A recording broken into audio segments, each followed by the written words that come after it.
මම කියුවේ අවසාන අධිකමාරු පොරොත්තු වෙන මෙන්න මෙතන පරිපාලක නිර්පාණි විදියේ පාරනාද කරන අයවල පොරොත්තු ගන්න.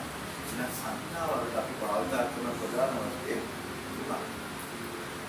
අනුකම්ප සංඥා, පාර සංඥා සහ පොරොත්තු සංඥා කියලා තුනක් තිබෙනවා. මේ වර්ණ තුනකින් තමයි තියෙන්නේ. ඒක පොරොත්තු සංඥාවකේ නිර්පාණ පසුබිමේ සංඥාවකට පොලිසිය නීති ක්‍රියාත්මක කරන්නේ ඒක පොරොත්තු අධිකාරිය.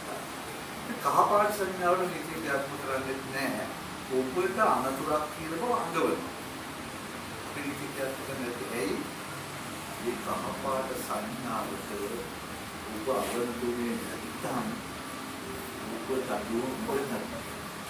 දරුවෝ ඉඳ ගන්නවා මට ආයෙත් දරුවන් කරන්න ඉතුරු වෙන්නේ නැහැ.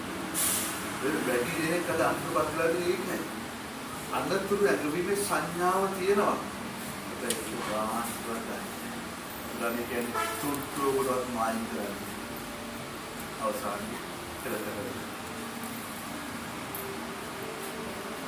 ඒ සම්පූර්ණ කහපාට සංඥාවට පවන තුනේ නැහැ කියලා නඩු කියන්නේ. අපි නඩු කරන්නේ එකම සංඥා තමයි මේ ස්කෑනින් නෝට්‍රේ පාලන සංඥා. මේ පාලන සංඥා වලින් හැම එකක්ම තහනම්. නියෝගය විධානය. ඔය විධාන සංඥාවට පවන තුනේ නැත්තම් අපි ඒකට අනුපාතය. ඒක කරන්නේ. සංඥා සහ සලකුණේක කාලය ඉතුරුනට පස්සේ කතා කරනවා.